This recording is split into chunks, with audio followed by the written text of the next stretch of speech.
What is up, everybody? This is Anthony with VR365. What is going on? Today is Wednesday. It is February 27th, and it is about 11:16 right about now on my clock, 11:16 a.m.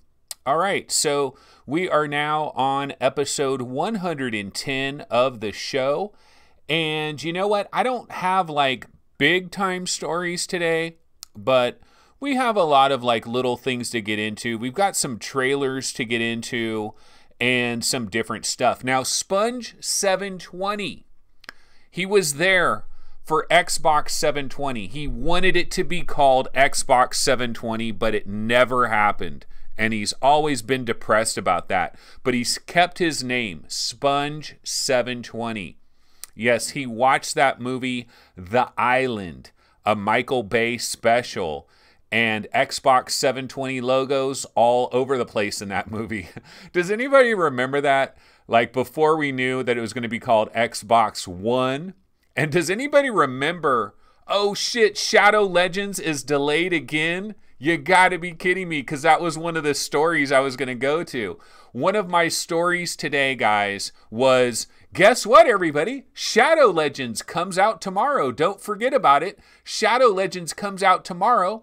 And not only that, but my Let's Play that I did like way over a week ago or whatever, the Let's Play that I did for Shadow Legends that I pulled because a developer asked me to pull it, and I complied with the developer. Unlike other YouTubers out there, I'm not going to say any names, but I thought finally my Let's Play of Shadow Legend would be available tomorrow, but it has been delayed again. Are you kidding me? That is Mark P checking in. Okay, hold on a minute, folks. Hold on a minute. My top story of the day, Shadow Legend. Shadow Legend has been delayed. Yeah, and Rendered Reality is talking about Xbox One. Dude, I still remember that, was it like an E3 or I forget what it was. I don't know if it was like an E3 press conference or whatever it was.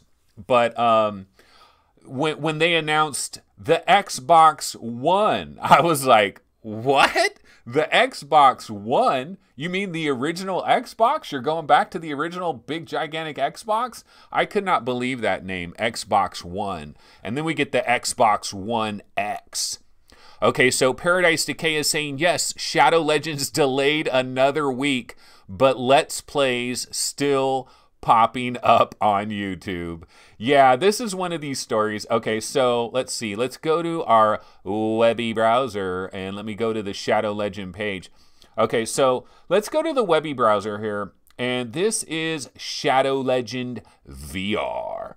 And you could see right here, I mean, release date February 28th. That's tomorrow, bruh. That is tomorrow, bruh. Launch postponed until February 28th. I don't see any other news. Where are you guys getting this? Like, no, seriously, where is the announcement of this? Is it like on Twitter or something? Let's just do a Google search. Shadow Legend VR. Okay, Shadow Legend VR. Let's just do a standard Google search and see.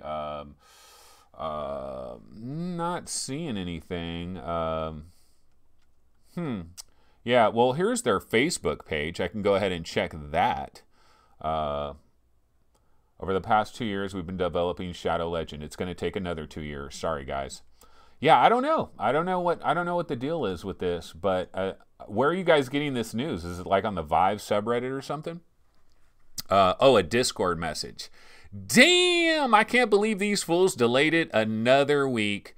Rendered Reality says, just put your Let's Play back up, Anthony, since everyone else left theirs up. Yeah, so I've tried to be this guy, like, I want to respect the wishes of publishers and developers. And so, like, when it comes to these Let's Play, but it's irritating. It is irritating to me where I freaking pull my Let's Play and everybody else and their mama's cousin has their Let's Play up there. And it's like on the top of the Vive subreddit and everybody's hitting their Let's Play like a mofo. And they're like these you know what? But the bottom line is karma, baby. karma will catch everyone in the end. So I'm going to try to remain vigilant. I will try to be virtuous for Virtuvious VR. I will try to remain, you know what, I'm going to be the bigger man. I'm going to be the bigger man, and no, my Let's Play, no, I will wait until they're ready. That's when my Let's Play is going to go up, and that's what I got to say about that. But this is disappointing. Shadow Legend VR. So real quickly on the story of what happened here, because the actual problem that is going on in Shadow Legend VR, it was going on for me as well. And basically my problem with the game is you would get into the game, everything would be great. The game performed very well, didn't have any problems, everything was good. But you start off in an indoor area, and as soon as you want to go outside, the game crashes. And the game crashes, and the game crashes. You have to start the game over. Now, the good news is when you would start the game over and you would hit continue, you would then be outside. So you wouldn't be back in that room waiting to go outside. You would actually be outside.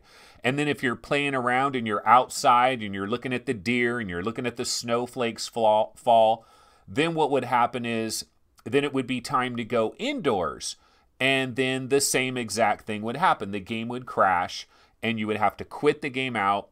You would have to hit continue, but then you would be indoors. Now, obviously, that's a real pain in the neck, and they have to figure that out. Now, according to Vitruvius VR, they were saying that this is only affecting like 15 to 20% of players. So the other 8 out of 10 people never had this problem. I was one that did have this problem. Now, I was able to deal with it because once I knew that it was happening, I thought, well, this will get patched, this will get fixed.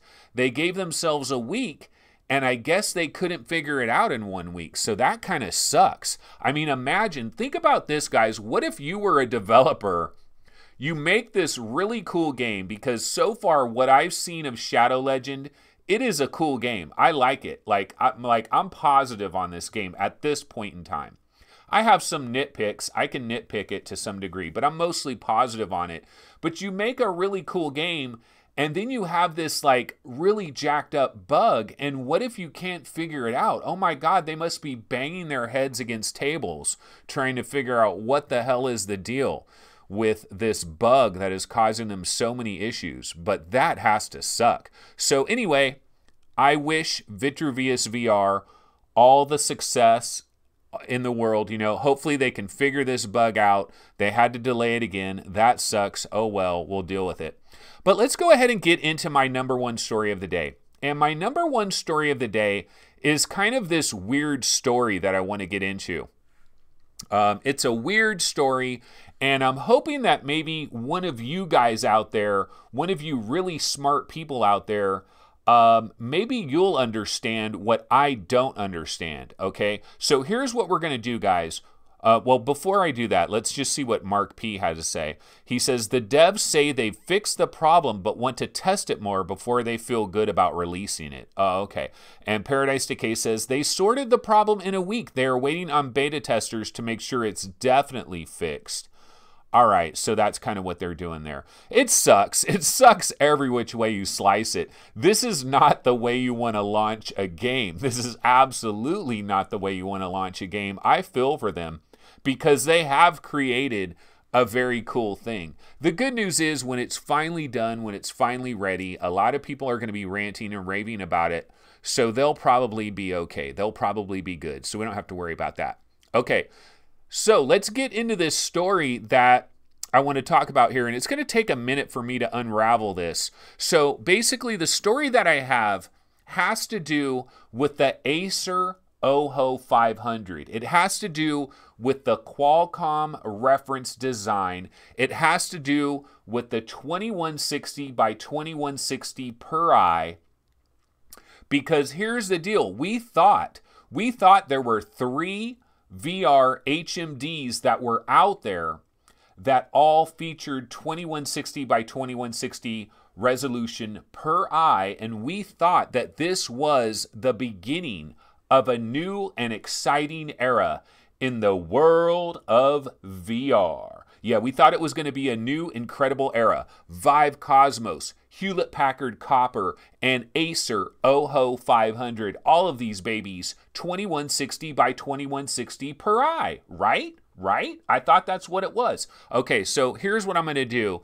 Let's bounce over to this story right here. Now, this is Road to VR, and this is back on January 9th of 2019. And this was an article where they were talking about this new Qualcomm reference design with 2 times the pixels of the Vive Pro. Yes, this was basically the first headset that we heard about that was going to feature this 2160 by 2160 resolution. Okay, so we heard about this, yada, yada, yada. Now, let's scroll down and figure out what's going on here. Okay, so see this picture? It says powered by Quanta. It says Acer right there. And you see how this thing looks, right? Okay, so we see how this thing looks. Okay, now, let's go down right here. Okay, I'm going to read this part right here. While Qualcomm called the headset a reference design, it appeared to be a newer, unannounced prototype of Acer's Ojo headset.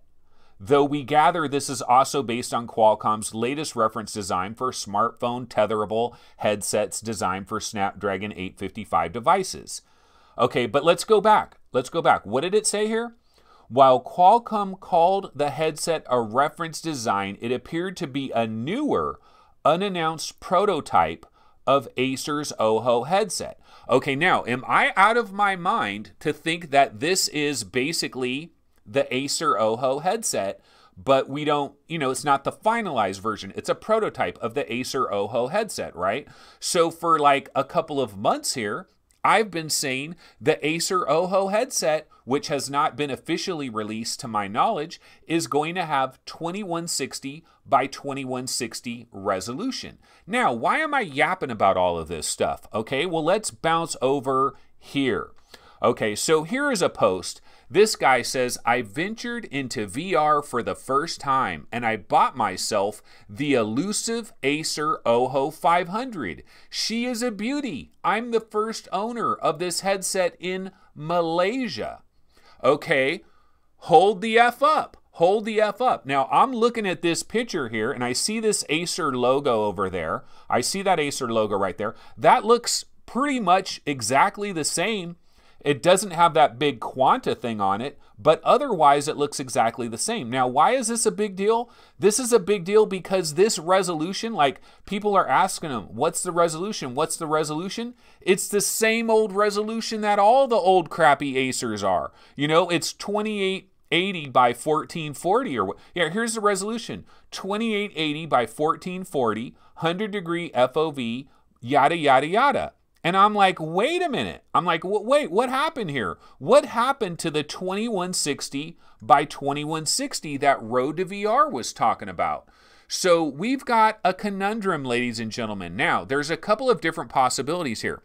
Oh, Mixed Reality is checking in. Mixed Reality, Sebastian, my boy, he's checking in. He says, hi, Anthony. The Acer Ojo has the standard 1440 by 1440 per eye. Okay, yeah, that's what this guy's saying. He's saying, I tried the Acer Ojo already. It is being sold in India and other markets. Okay, that's great. I understand all of that. But then what the hell is this? What is this, guys? Because it looks freaking identical. It looks identical except for the powered by Quanta thing right there. But if you were to remove that, like, let's take a look at these two. Well, I don't have these two pictures side by side, but that looks freaking identical to me. Okay, so what I want to know, Ben Lang, where is Ben Lang when you need him? Because what is going on here? Because I want to know about the 2160 by 2160 headsets. That's what I want to know about. I don't give a damn about no 1440 by 1440 headset. I want the future, y'all. I want 2 times the pixels of leading displays. That's what I want. And so this is what it says. While Qualcomm called the headset a reference design, it appeared to be a newer, unannounced prototype of Acer's Ojo headset. So I got a couple of theories here.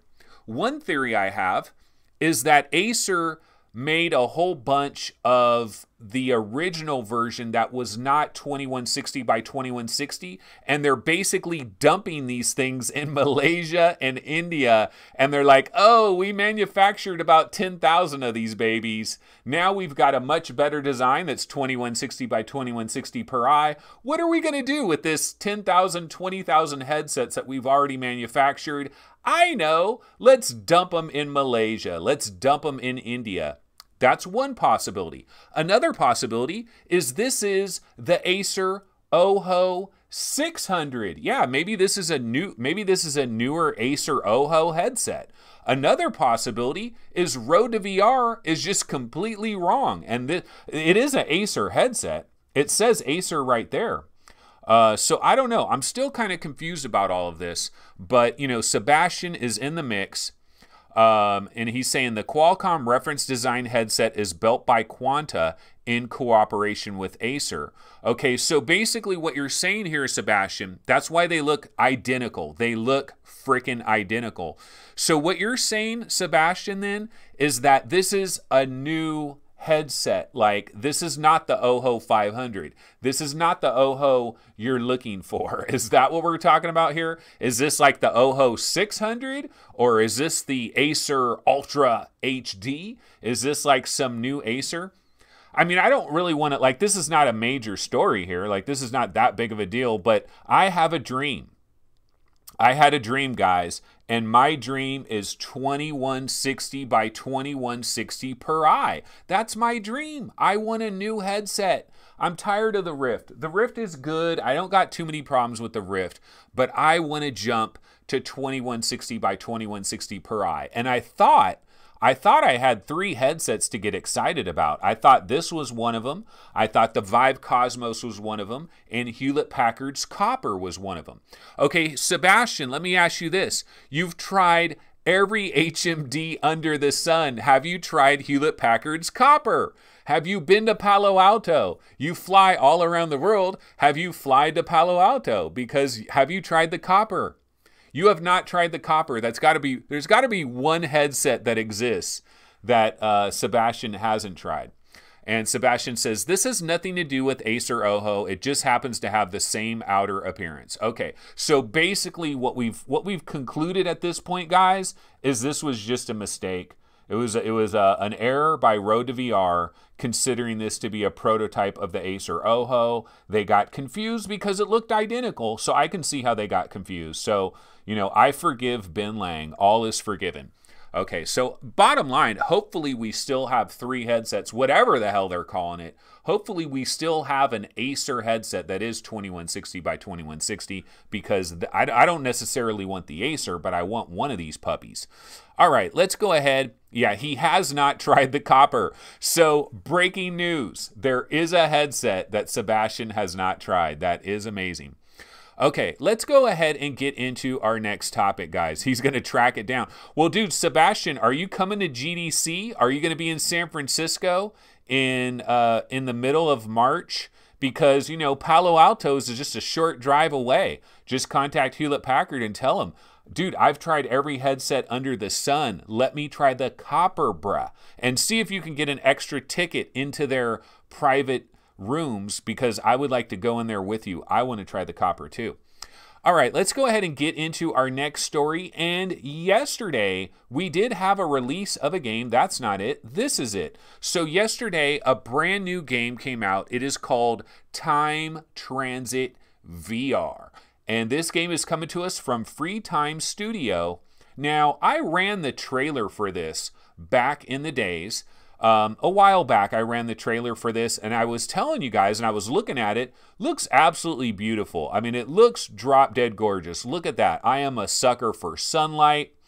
Okay, and Sebastian is going to be at GDC. All right, man, Palo Alto, I'm telling you, it's not that far away. I'm going to try to go to GDC. I want to go to GDC. I've tried to submit some information to go to GDC. I'm still waiting to figure that out. But my hope is I want to actually get into one of these goddamn things. So I am trying to get into GDC. So hopefully I will see Sebastian there. Hopefully we'll both be in Palo Alto trying that Copper out. We'll have to see what happens with that. But this is Time Transit VR. I ran this video a while back. Looked really cool. I like their logo. You know, I like the look of everything here. This came out yesterday. Now, there is one thing that is going to shock the living daylights out of most of you guys, and that is this price. Holy smokes, 35 buccarinos. 35 buccarinos for Time Transit VR. All right, now the good news is Free Time Studio, they happen to catch, start a GoFundMe to send Anthony to GDC. Yeah, I'm trying to get to GDC. I really am. I've applied for this thing like as press to get into GDC. Now, what I don't know is, let's say they finally approve me as press. Like they say, yay, you've been approved. You can go to GDC. Now just pay $700 to get your badge. If that's the scenario, then I will not be at GDC. But if they're like, yeah, you've been approved, here's your badge, you know, just get yourself a hotel and get yourself there somehow, but everything's good, then I will go to GDC. So I don't know how that's going to work, but we'll figure that out later. But let's talk about Time Transit VR. So Free Time Studio, they saw the episode where I was talking about this game. They liked the fact that I highlighted their game and was kind of raving about how pretty it all looked. And they hooked me up with a code. So much love to Free Time Studio for reaching out, hooking me up with a code. And I tried this game yesterday. So let's go ahead and switch back over to our standard scene here. And I'm going to go ahead and throw the trailer for Time Transit VR on the screen. And we'll talk about it for a minute here. So let me go ahead and throw that on the screen. So we just have it in the background. Let's see. I don't know if they'd start talking in the trailer. Let's listen in for a second here. Oh, it's beautiful. It is so beautiful. I love this music. Yes, yes. Look at that water, guys. Magic. Oh my God, dinosaurs in my reality. Incredible. I like this trailer, though. I do. I like this trailer. Okay, so yeah, there's not much talking, so I guess we can kind of leave that on the background like that. Okay, so I was able to try this out yesterday, Time Transit VR. Now, first of all, I gotta say, guys, barely scratched the surface. I really did. I barely scratched the surface. I need to play this again today. I will play this again today. What I've seen so far has looked really cool. I've actually liked what I've played. It's not really a game. This is more of an experience. This is more of, man, how do I describe this thing? It's more of, yeah, it's kind of like a walking simulator kind of thing. You're basically just exploring these really nice environments. There's different animals that are running around in these environments, and you have these little controls that you can use. And you grab some of these controls, and you can aim it at these different animals, and you click it, and you can like basically like almost kind of take a picture of these animals, right? And then you'll get like a little graphic that shows the animal, which you can examine that later. And there's lots of dinosaurs, and there's lots of like sea creatures and stuff, and there's a hell of a lot of climbing.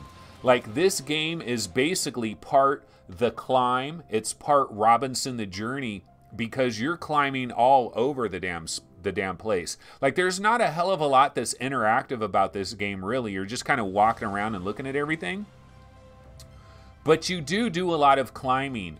And so I stopped playing it after a while because I was climbing, and I'm like, where's the dinosaurs, god damn it? Because I was in this thing for like 45 minutes yesterday, and I only got to some little dinosaurs. I never saw the big dinosaurs. And you know what? There was one part of this thing where I'm climbing through all these trees, and I'm climbing, and I'm climbing, and I'm climbing, and I'm like, enough already.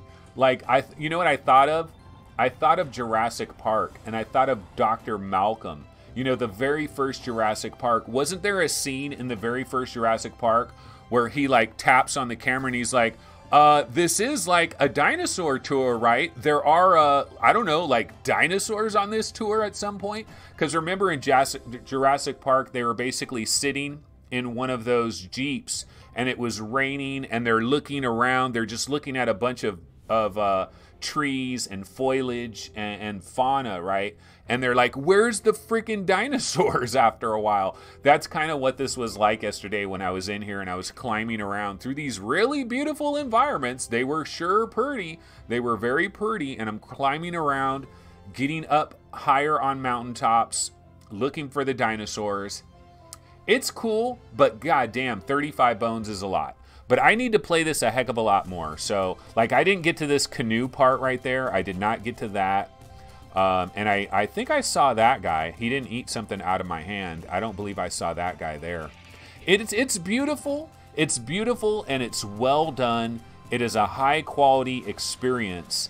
But at 35 bucks, like, I can't really say much about it because I just haven't played enough of it. Like, I can't make a definitive statement about this at all because I've just scratched it. I will play more today, but I just wanted to give you my initial thoughts. My initial thoughts, like if I had a buddy that said, hey, Anthony, I really, really like this stuff.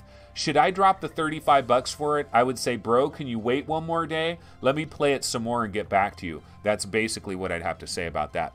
Okay, and I did have some minor performance issues every now and then. Okay, let's see what people are talking about over here in chat. Mark P says, time transit is too expensive for me.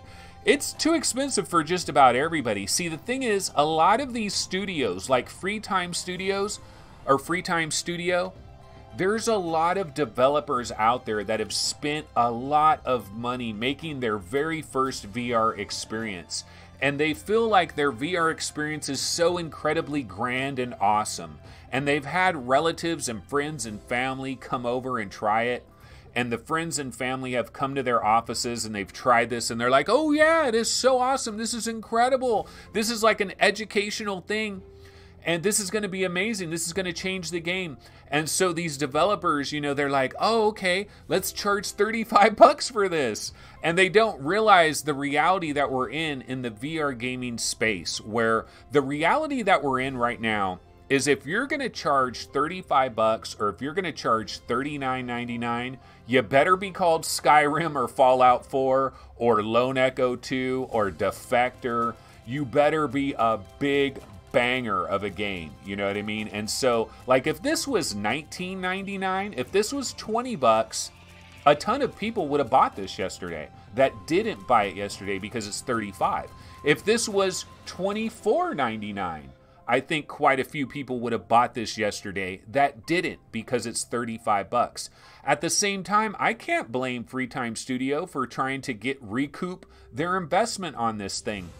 But they may have started this game a couple of years ago when we weren't in the trough of disillusionment, and now we are. So it's difficult for a dev, you know? It's hard for a pimp out there. Okay, let's see what some of these guys are saying. Rendered Reality says, looks pretty though. Rendered Reality says, yeah, it looks a little pricey. And he's talking to Paradise Decay. Is Paradise doing a premiere on it after the show? Gonna watch it to see what it's all about. And then see, Mark P says, I picked up Skyrim for $24. That's about the max I will normally pay for a game. Nostos is the one game I might splurge on. Yeah, this is the reality that developers have to deal with. I'm kind of a cheapo guy. I've been a cheapo guy for a long time, and I'm kind of a bargain hunting type guy. And I got to admit, if I was a regular civilian and I saw this price of 35 bucks, I would have started laughing out loud because I would have been like, $35? Are they out of their mind? You know, that's what I would initially thought. But at the same time, it is a cool experience. It's beautiful. It's very meditative and relaxing and stuff. It's cool. It's cool. Let's see what other folks are saying. Chris says, sounds just like my kind of game. And Chris says, I loved both Robinson and The Climb. Okay, well, this is similar to Robinson and The Climb from the climbing aspect of it, and also from like a beautiful world that you're experiencing, but there's no game. Like, I don't think there's a game here. I think this is walk around and explore these different time eras, prehistoric animals, dinosaurs, and it's cool. It's cool from that standpoint, it is, but it's not a game. So just, you know, understand that. Paradise Decay says, and I couldn't work out how to feed the dinos. Yeah, I didn't work out how to feed the dinos either. I couldn't figure that part out. And then Phil Yarn says, yay, let's get back into contractors. Just seeing if anybody else. Chris says, so how much content are we talking? Need to know how long it is before deciding if 30 is worth it. And it's 35. It's not 30. I don't know yet. I don't know how many hours are in this. I don't know if the devs have like said that there's, you know, there's 5 hours of content or whatever. I don't know. I was in there for about 45 minutes. And I was a climbing fool is what I was doing. I was climbing up the sides of a whole bunch of mountains trying to find the dinosaurs is what I was trying to do. Oh, I did go down a zip line. Paradise, did you go down a zip line? I did go down a zip line at one point, but you know, haven't tried the kayak. Like I haven't seen those Stegosauruses yet, so I haven't seen a lot of it yet. But I'll have to check out more. I'll definitely play more of it later today. Rendered Reality says, it's a hard time to be a VR dev right now. Hopefully won't always be that way, though. Okay, so yeah, that is Time Transit VR. Okay, we can go ahead and move on from that. Now, my next story was Shadow Legend VR comes out tomorrow, and my original Let's Play of the game will be available tomorrow morning. But that has all been scraped, so forget that. Okay, so let's go to the fourth story of the day. And the fourth story of the day is on PlayStation VR subreddit, so let's go ahead and bounce over there. And so over here on the PlayStation VR subreddit, Verti-Go-HOME. Verti-Go-HOME. We've been talking about this Verti-Go-HOME thing for a while, but it is in the news because Verti-Go-HOME is got a price adjustment. The price has been changed. This was going to be $20. This was going to be $19.99.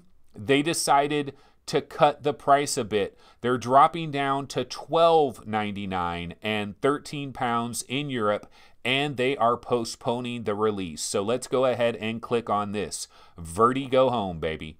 And basically what it's saying here, they're going to have a little trailer, you know, that's playing psychedelic arcade experience that is going to blow your mind, bruh. If you are tired of Polybius, if you have played Polybius until the cows come home and you want something different, Verti-Go-HOME could be right up your alley. So basically what happened here, this is the developer. He's saying PSVR Underground gave us a talk that we had to make the game cheaper. So here we are. We had to postpone the launch of the game though. America on March 8th. Europe and Australia on March 11th. So yeah, so basically they were like showing this game off to PSVR Underground, and PSVR Underground was like, hey, okay, we're off air now. Okay, come over here. You guys should probably drop the price. Yeah, $19.99's not gonna work, brah. Drop the price. And so they decided to do it. So they had to delay the game because they're changing the price. So this is not coming on March 1st. It's coming on March 8th.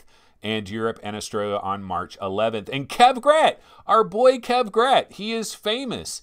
You have chosen wisely. Yeah, that's our boy Kev Gret. And Tony DP 2128, I really think you made a good call. The new price puts the game more in line with similar titles, and anything under 15 fits into that impulse buy category. You made the right call, dude. I was interested in this game, but was never going to drop 20 on it. So yeah, so, you know, we've kind of gotten into a bit of a pricing destruction. Who would have thought? Yes, a pricing discussion on VR 365. It's something that we do. $35 for Time Transit VR or $13 for Verti-Go-HOME. Okay, what is our next story? And our next story is 5G, baby. Let's get into some 5G talk. And I gotta tell you, okay, so we're gonna switch over here. Now, this is CNET, and I've got to tell you guys, possibly the most irritating websites I've ever frickin' dealt with. Like, these websites, I hate these websites. I know, use like an ad blocker and all this stuff. I don't use an ad blocker because I have my own goddamn website. And if I'm using an ad blocker, what am I telling it's like I'm stealing from myself. No, I'm not going to use an ad blocker. And I go to all these damn websites, and I hate it when they pop up this video, They're making all this noise. The website itself is making noise. It drives me frickin' crazy. But anyways, I wanted to talk a little bit about 5G here, guys. Okay, so a lot of people are talking about this Spider-Man Far From Home thing. Okay, 5G, Oculus VR, Nokia, Sony, everybody's getting together. Oh my God, 5G is incredible. And rendered reality is like, more 5G, really? No, I'm starting to turn, guys. I'm starting to turn on 5G. I was like a supporter of 5G. I was a backer for 5G. And now I am starting to turn. I'm starting to go the other direction. I'm starting to become a hater of 5G. And I'm going to explain to you why I'm a hater of 5G. Okay, so here we are. This is this Spider-Man Far From Home VR experience that people are trying out at Mobile World Congress 2019. And Sebastian, Sebastian is there. So he probably tried this Spider-Man Far From Home. He's seen the 5G, brah. So he could probably talk to us about it. But so I saw this and I'm like, oh, cool, Spider-Man Far From Home. It's on an Oculus Rift. 5G. Oh my God, 5G and Spider-Man? That sounds like 5G and Oculus? Oculus and 5G? How does that work? Okay, so I'm looking through this article here, and you think there might be some facts, there might be some breakdown of what this is all about. So let's take a look at this article for a second, right? Okay, so this guy says, I'm actually standing in Barcelona at the Mobile World Congress Wireless Trade Show. I'm in the Intel booth, wearing an Oculus Rift and trying out a VR experience tied to the upcoming Marvel and Sony film, Spider-Man Far From Home. Unfortunately, it was created specifically for the folks here at Mobile World Congress. Okay, and then he goes on to say, it's not just a bunch of marketing fluff. Okay, it largely is, but a demonstration of how a VR game could work with a multiplayer component running over a 5G network. As I swing through the city, I'm racing another person in a second Oculus Rift setup 3,800 feet away at the Nokia booth. Okay, hold on. Let's continue to roll with this. Let's roll with this. The point of the demonstration is to illustrate 5G's low latency, or a real-time responsiveness that current 4G networks can't replicate. It's one of a countless number of demos showing off the capabilities of 5G. Okay, yeah, sure. Okay, I get it. Let's keep going. Such was the case with this demo. Intel had set up the Oculus Rift and PC and connect it to a radio, which sends and receives data from the 5G base station hanging above the booth. Because the convention center doesn't allow for these test 5G networks to spread beyond a booth, Nokia ran a physical fiber optic connection to the Intel booth. Like, dude, this isn't even a real 5G test. Have you guys noticed that every 5G demonstration that we've ever seen anywhere has like a million caveats that are added to it? It's like, yeah, well, we set up these sensors, but the thing is, we couldn't really do it here. So it's kind of like a simulation of what you're actually going to experience.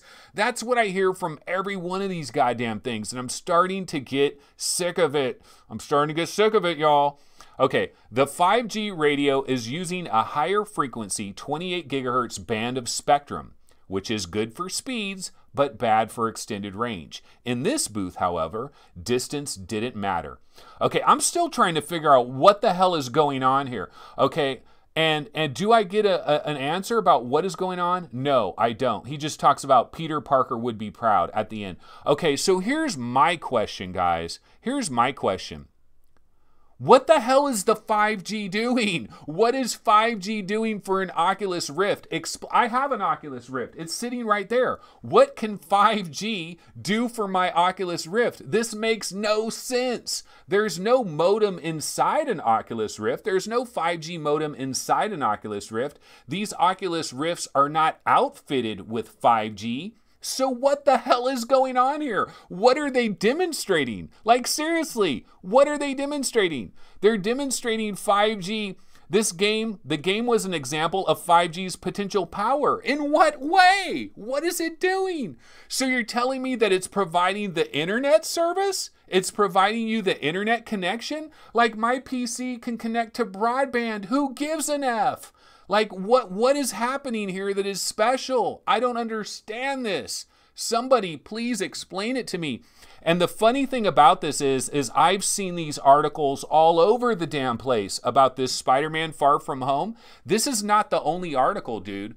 There's plenty of these articles, and none of them explain what the hell is going on. Like, what is this for?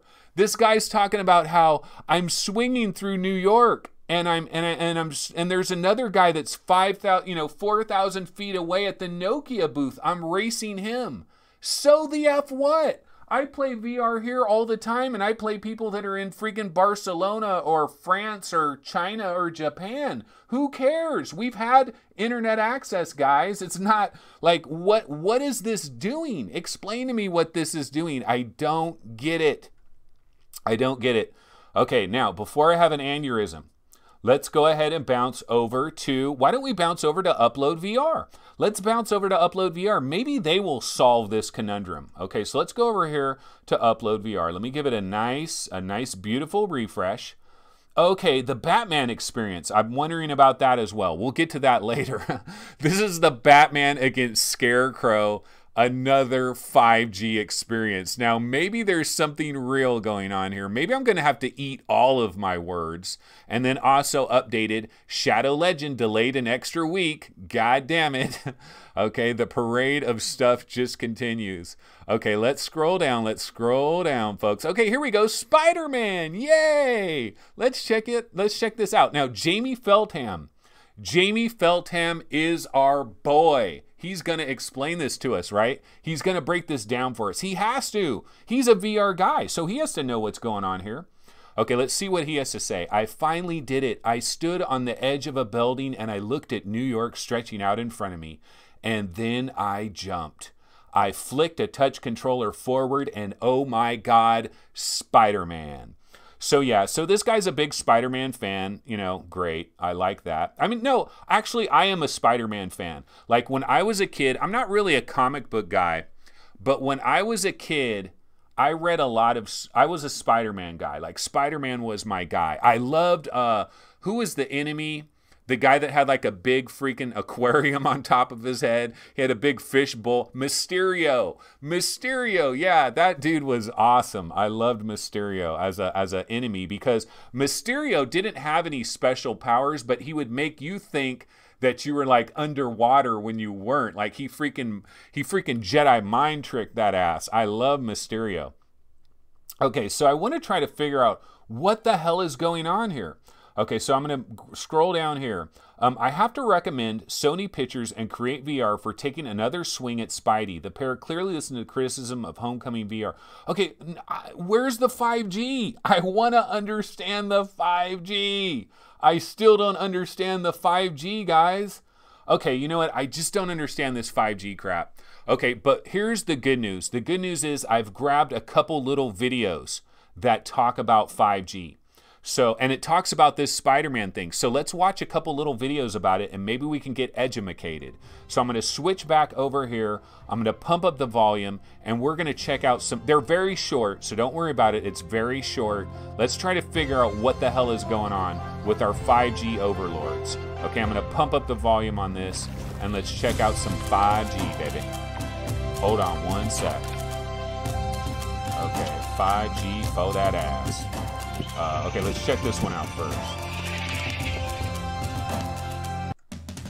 We are delivering the world's first multiplayer VR experience over a 5G network to Mobile World Congress. We've got the Nokia 5G solution, we've got the Intel mobile test platform, and then we've got this application from Sony. Now you can actually get to become Spider-Man, which is a whole other level of fun, I think. With 5G, you're now able to have a much more personalized, much more immersive, much more fun experience. We are delivering the world's first multiplayer VR experience over a 5G network to Mobile World Congress. What? What? I still don't get this. They're delivering the world's first 5G multiplayer experience. So what, they're delivering you internet service? Is that what they're saying? They're delivering you internet service. Because the Oculus Rift don't work with 5G in any particular way, shape, or form. This makes no sense. Oh my God, I'm starting to get pissed here. Okay, wait a minute. I got one more video This other video might actually make sense of what's going on here. Okay, so hold on a second, folks. I got another video. This one's about 2 minutes. We're gonna have to endure this one a little bit. Hopefully this one explains it. Let's check it out.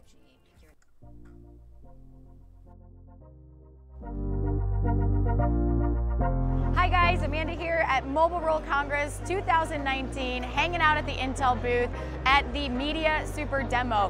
What we're showcasing here is how traditional media is changing into the future of what we at Intel call a visual cloud. As we move massive amounts of data and information over the 5G network, we are able to enhance and create immersive experiences for the end user. Now, one of the things that we're doing and partnering with our partners on is the Batman demo that we have. Now, this is a mixed reality. So we have virtual reality and then we have in real life, right? And we're partnering with Warner Brothers, Ericsson, AT&T, and USC School of Cinematics to bring that to the booth and real life today, again, to show what is possible with 5G connectivity.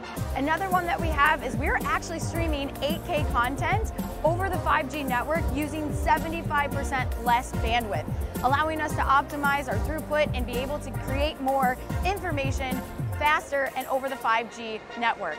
We also have Tencent, who is one of our partners, showcasing how because of 5G, we're able to stream content, stream apps and games straight from the internet without actually having to have the application on our phone. It's kind of like Netflix, but for games. And then right behind me, as you can see, we actually have our Spider-Man demo. Now, we've partnered with Sony and Nokia to bring this to life. This is really exciting because it's one of the very first multiplayer VR experiences. The person who is playing right now is actually competing against another individual in the Nokia booth, all over 5G content, offering ultra-low latency and creating an immersive experience. And there you have it. These are just some of the many ways that 5G runs on Intel.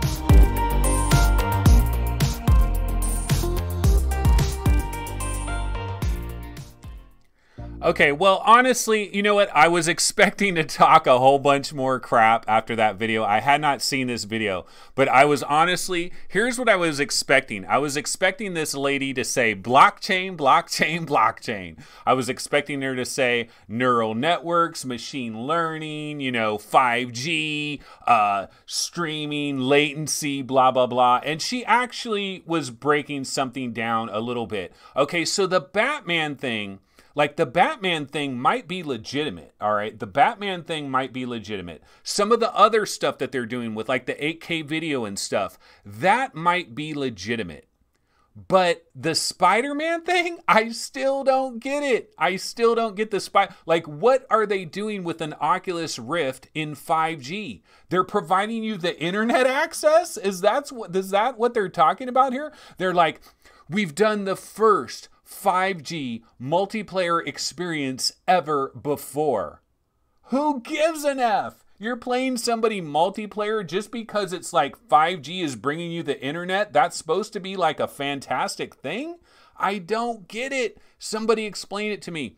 So anyway, bottom line, what I'm trying to say here is I'm starting to turn the corner on 5G in the wrong way. I'm starting to turn the corner because all of these experiences, all of these experiments that are going on everywhere, they've got a million caveats. It's like not even really even using 5G most of the time. It's like a simulation and everything. So I still don't know what's going on. I don't know. But this video was actually a lot better than I thought. Now, one of the questions I do have is, are we ever going to see this Spider-Man experience? Are we ever going to see it? Because I've heard some mixed messages about that. I was reading one article that said it was made very specifically for Mobile World Congress and no one is ever going to get it. And then the other thing that I heard is, no, this is going to be available very similar to Spider-Man Homecoming. It's going to be like one of those things, but they're actually going to charge a little bit of money for it. So we'll have to see what happens with the whole Spider-Man thing.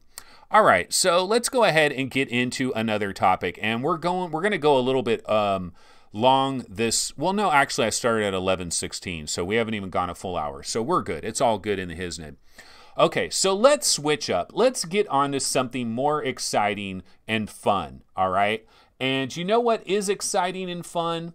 New VR games. Exciting new VR games is exciting and fun. So let's go ahead and bounce over here to our Webby browser. Now, this is one of the games that we have been tracking for a little while now here at VR Game Rankings and VR 365, and that is Zed. This game is being published by Cyan Ventures, developers of Abduction, Myst, and all that other crap, right?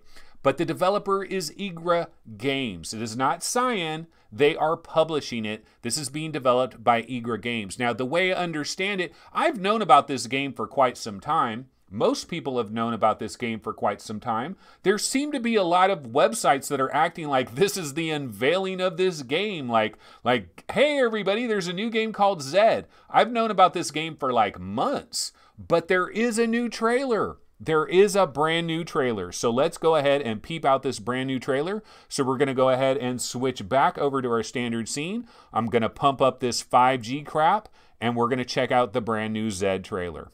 All over 5G content, offering ultra-low latency and creating an immersive experience. And there you have it. These are just some of the many ways that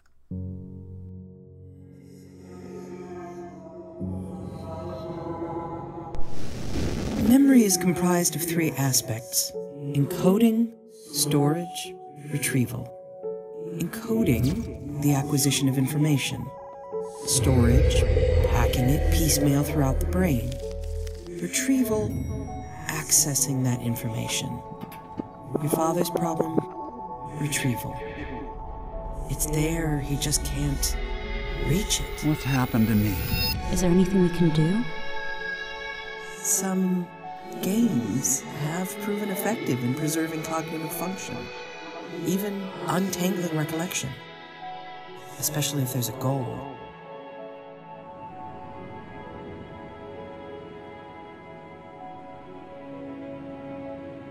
My father, he's an artist. He's making a picture book for my daughter, Charlotte. This is it. One man's life boxed up for easy access. Now tell me, what are your most important memories? Boy needs a father. Should have been there. We were preoccupied. Galleria Galactica, Dayton, Ohio. Right. Our first solo show. Not a soul opening night. Except Mal. I wonder how Mal's doing. You don't remember. Hey, it's Mal. Haven't heard from you. Got some bad news. One memory down. Good. Find a few more and we can make a gift. Create a work of art. It's important for Charlotte. It's important to accomplish something with our life. Say, do me a favor. Finish Zed's search. Wrap up his story. I just want to know that he found his way home.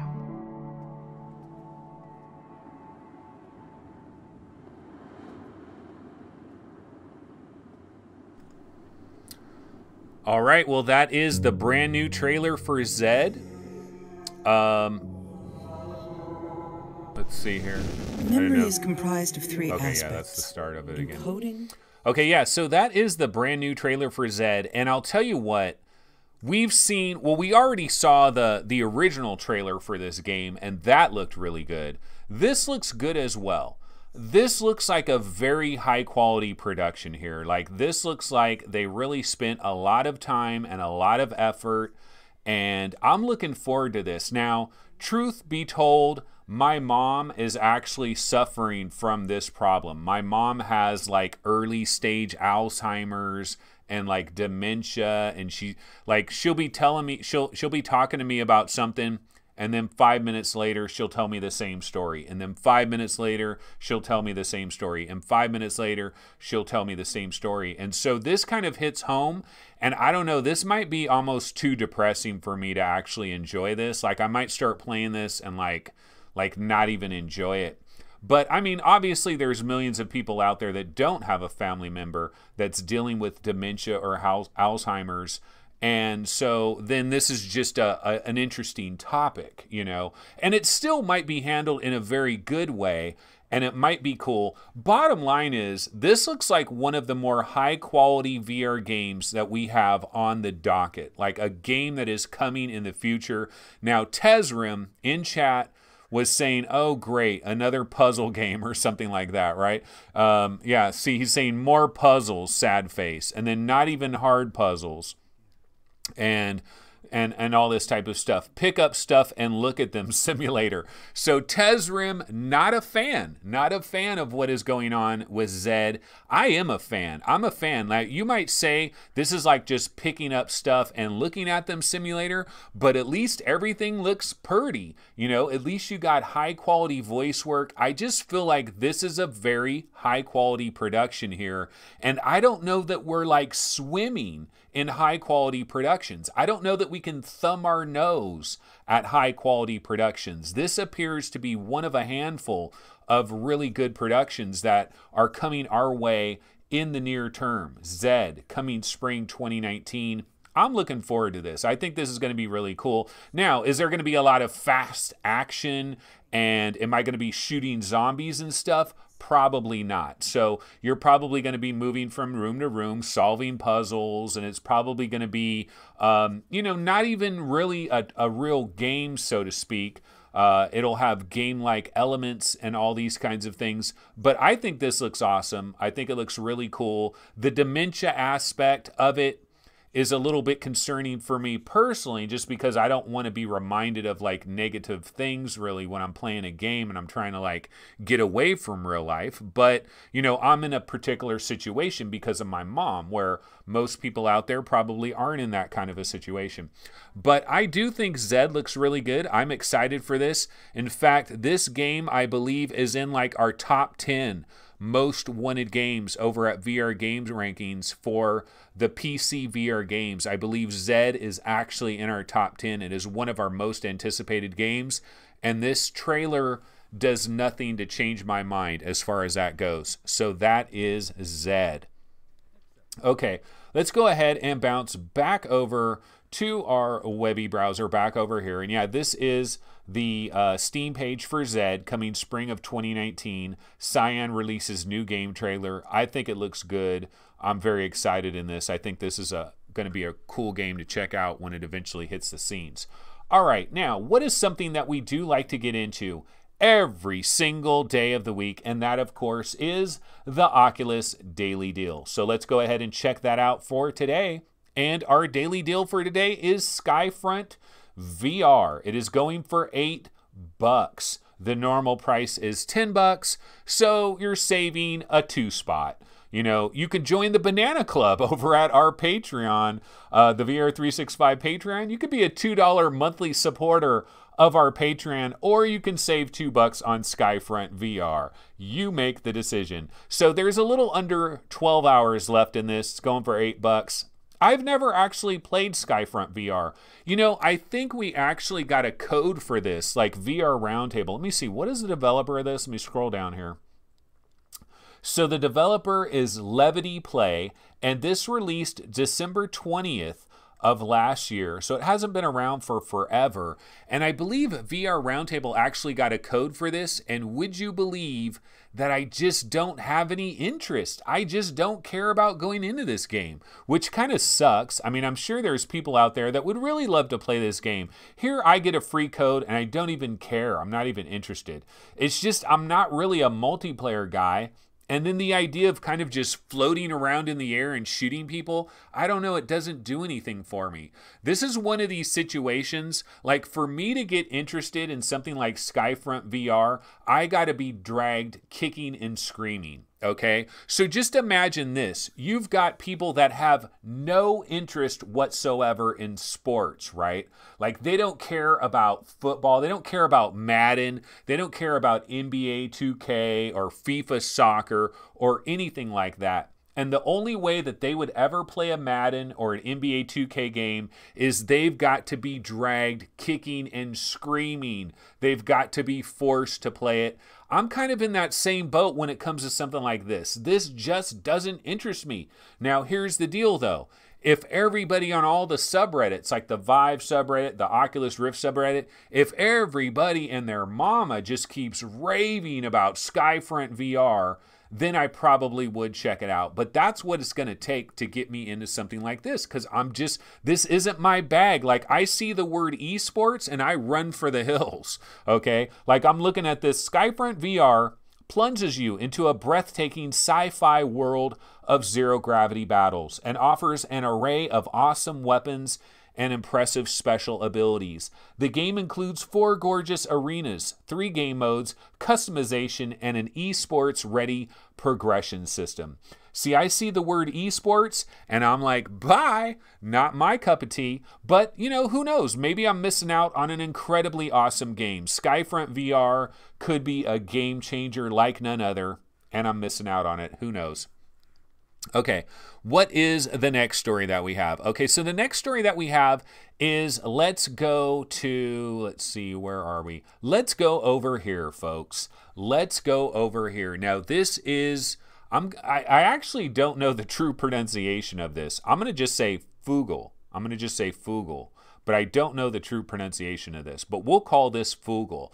So, if we take a look at some of these pictures here, like if I go to the very last screenshot, which is this one right here, you'll notice that this is today's background image for VR 365 Live episode 110. This is our background image, and you might remember it was like a week or so ago where I was looking at the pictures of these games, and I was saying to myself, I was looking at this picture and I was like, this is absolutely begging and pleading to have my little VR 365 logo up here in the corner, and to have a goofy image of me over on this side. It is absolutely pleading for it, and it happened, folks. It happened.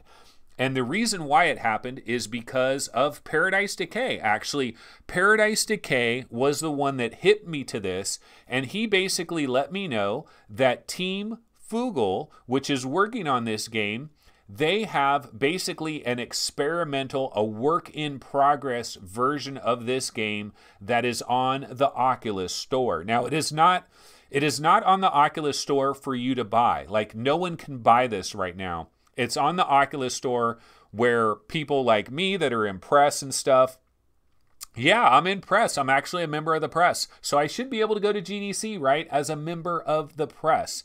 But people like me can try this thing out, and we can kind of check it out. Also, we can report back to the dev on some of the problems and some of the issues that this thing has.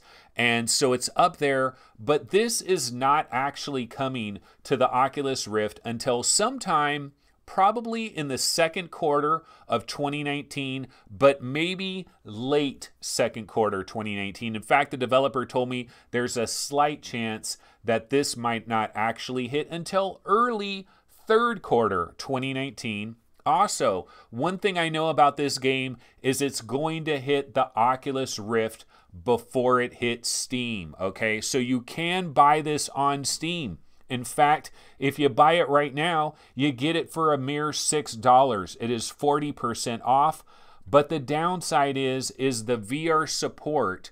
The VR support is likely to come to this Steam version, but it is going to be delayed. Now, I don't know if this is some type of, I don't know if it's like a timed exclusivity thing with Oculus. I don't know if it has anything to do with that at all, or it's just that's the way that it's shaking out, and it's going to be in VR on the Oculus Store first.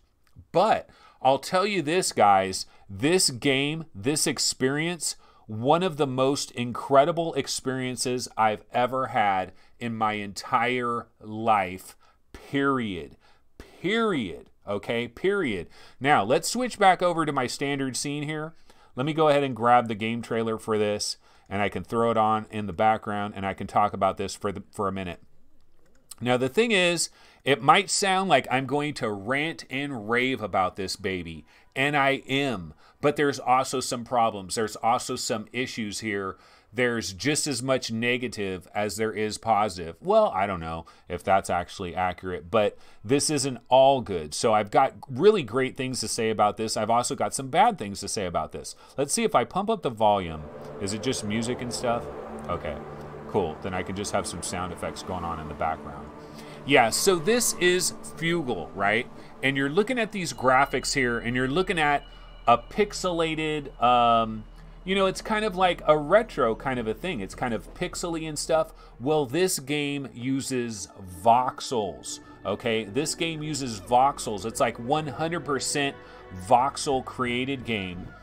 And what you're doing in this game is you're just kind of flying around and you're just enjoying this magical world that has been created. And do you want to talk about a magical world? I do not know that I have ever seen a video game world that has been realized in quite the way that this has been realized.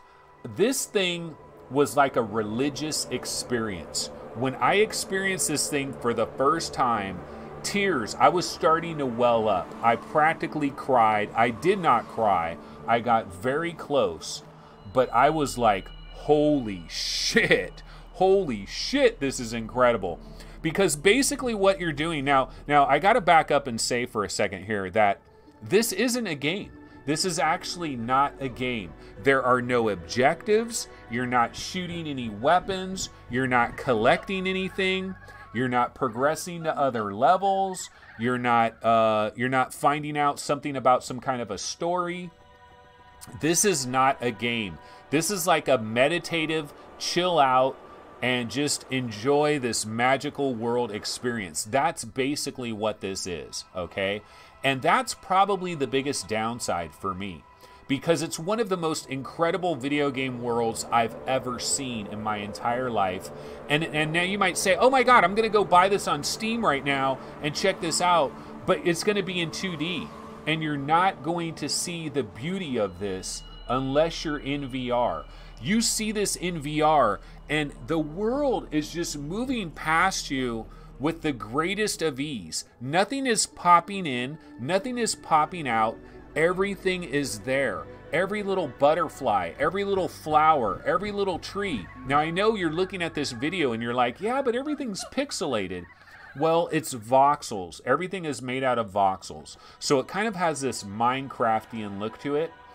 And you're basically just kind of free floating around. And I'll tell you what, as I was playing this thing, I instantly thought of Avatar, the movie. You know, James Cameron, Avatar. You know, in the movie Avatar, when they're on these like dragon-like things and they're flying around up in the clouds and everything, and like they're doing the whole Avatar thing. Dude, this game could straight up do that. Like, this game could relive that if the developer had like the license for Avatar and all of that, which of course that ain't ever gonna happen. But maybe if James Cameron were to play this for 5 minutes, he would see the beauty. I mean, I don't even know what to say about this, but I had a religious experience when I played this, straight up. One of the most magical environments I've ever experienced in my life. Absolutely incredible. Like I was damn near like somebody pinch me. This was like a dream. It was like a dream, guys. It was like some kind of Super Mario World dream that I had like back in the 90s. Like, you know, you play Super Mario World and then you're having a dream and you imagine like you're off into the future or you're seeing some unbelievable next level technology where like Super Mario World is like you're in Super Mario World. That's kind of what I felt like when I was experiencing this thing. It was so freaking cool, so amazing.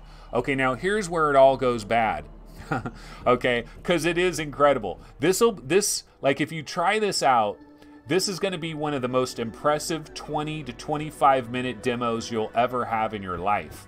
Okay, people will cry. There are going to be people that cry when they play this. I absolutely guarantee you. There's going to be people that are going to well up. There's going to be people that are going to be like, oh my God, I had a religious experience. This is just incredible. But the problem is, at the end of the day, it's like, okay, see, like I did it, you know, I played it, I experienced it, and I'm like, oh my God, this is such a magical, incredible world. The feeling that I'm getting is a feeling I've never had ever before. It's like I've never had this feeling expressed in this way before, and it's because of the way the world moves and the way you're flying through the world. And there's nothing, like the world is not being manipulated as you're flying through it. It's not being built as you're flying through it. The world exists. It's there. And you're moving at breakneck speeds through this world. You might get a little bit of motion sickness as well. There's also some sound issues. Like I had some interesting sound issues. Yeah, this is not a game. This is not a game. This is an experience. I wish it was a game. Oh my God, do I wish it was a game. I wish this was a game, and I wish it had a little Nintendo logo at the bottom of it, because it looks like Super Mario World. There's times when I'm flying through this place and I'm like, oh my God, this is freaking the Mushroom Kingdom. This is Super Mario World realized. Where's Mario? Where's Bowser? Where's the Goombas? You know, where's all the little mushroom guys? They're not there. That's the problem. What is there is a bunch of different birds and monkeys, and you can even go underwater. You can fly underwater. There's fish that are swimming around underwater. There's like little sharks that are swimming around underwater. And what happens is whenever you touch anything, you turn into that creature. So there's like, you know, like that's a monkey right there. Like if you touch the monkey, you turn into a monkey and you start flying around as a monkey. You can also be like Toucan Sam. You can be like these different kinds of birds. But there's no game, so there's no objective. There's no nothing to do. And like the one dream that I would have is like I would tell this developer, I'd be like, make little circles that you have to fly through, and you get points. You know, rings that you fly through. Make little things that you can collect, and they make like little noises and little jingles as you collect them, and maybe like hide little secret things around the world that you have to discover and find. I don't know what they could do to gamify this, but I really wish they did something to gamify it, because it's one of the most incredible environments I've ever seen ever. Truly, truly incredible. Okay, so MainFan says, is this publicly available on Oculus? No. This is an upcoming game. This is coming in the second quarter of 2019, or possibly very early in the third quarter of 2019. So this is basically an upcoming VR game. It is not available right now. It is not available for the public. So when we think about this, it is an upcoming game, but it's not really a game. Now, Kev Gretz says Eagle Flight does this. That this is basically like, what's different than, like, what's the difference between this and Eagle Flight? Well, I can tell you this. I didn't have a religious experience in Eagle Flight. Like, I'll tell you that right now. Like, Eagle Flight didn't make me want to cry. This made me want to cry, because there's something about how this was created by voxels and how the entire thing is just there and you're moving at breakneck speeds. And I've never experienced a 3D world like this in VR. I've never had this experience before. Super magical, super awesome. I really hope they can make something out of this, though, because like the good news is the price. You know, let's go back over to our Webby browser real quick. The good news is the price. This is, well, right now it's $6. You know, its normal price is $10. See, they've added this underwater thing. See, you can now, like, so you fly, you go underwater, and there's like fish that are going underwater and stuff like that. There are some problems. There are some bugs for this as well. Like one of the problems that I got into with this, first of all, I did experience a lot of weird little audio problems. So that's one of the things you got to, they're continuing to work on this. It's obviously, it's not done. It's not ready. They're banging away on it, but they got some audio issues. The other issue is as you're flying around, you'll land in different little spots. And then what'll happen is your bird or your monkey or whatever creature you happen to be at that current point in time, sometimes it can get stuck in the geometry of the world. And so you're like trying to position it, you're trying to get it out of where it's stuck. And sometimes there'll be like a minute or so where you're like stuck in the geometry and you're like trying to get out of wherever you are to get back up in the air and to fly away and to get away. And so that was kind of like, see, you land on this tree, like the monkey just landed on that tree right there. Well, it turned into a monkey. But imagine if there were a lot of other stuff that was above that tree, and then you basically got stuck in there, and now you're trying to figure out how to get unstuck. Like that happened to me a number of times, and there were some sound issues and stuff as well. pretty freaking amazing. The downside, though, is, you know, well, let's see what they say about this. Experience the thrill of flying as you explore the natural beauty of a vast voxel world.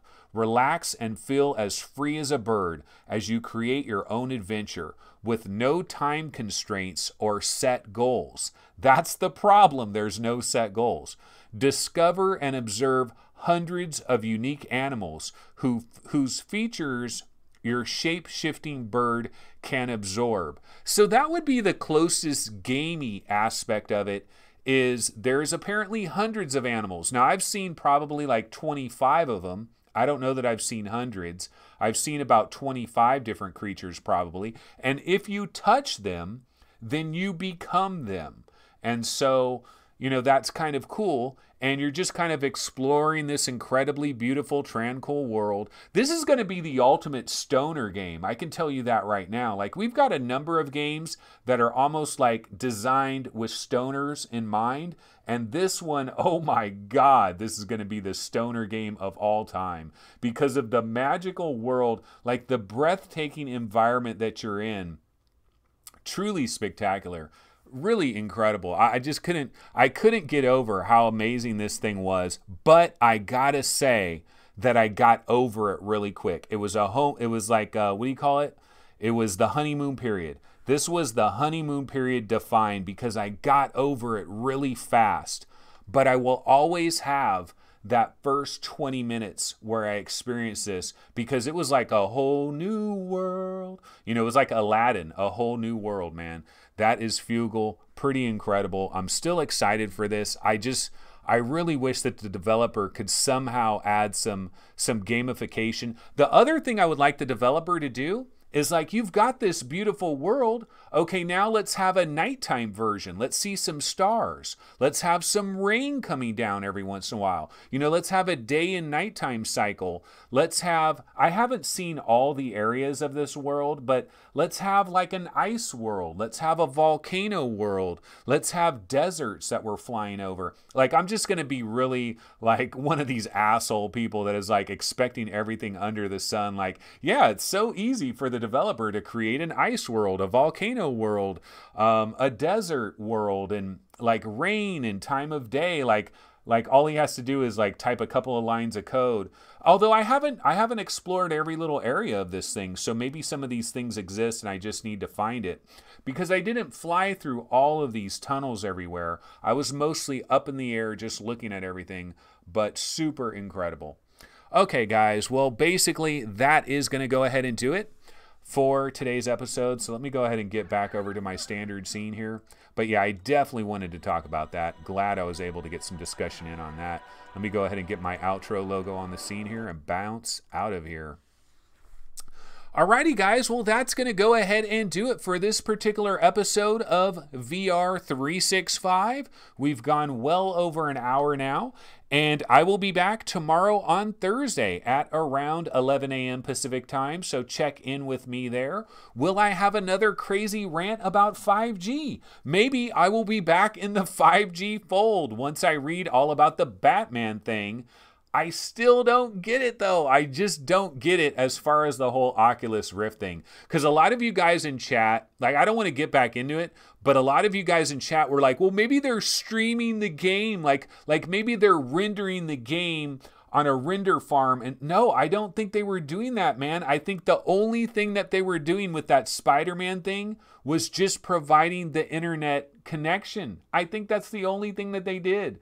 And I think that is such a joke. It is such a joke, but I don't know. Maybe I'm wrong. Maybe I'm wrong. Maybe I need to have like an Intel 5G specialist come on the show and break it down for me. If you happen to be a 5G expert and you want to come on, because I want to understand 5G. I really do. If there's like an absolute certified 5G expert that works for like AT&T or Ericsson or Intel, you've got an open invitation to come onto this show and explain to me what the F 5G is, because I don't get it. All right, well, anyway, I'm outie. I will see you guys tomorrow. Have a wonderful Wednesday. No Job. No Job today. Of course, it's wet as hell. It's raining. That's probably why there's no Job. All right, guys, I will see you tomorrow. Have a good one. Take it easy. Later.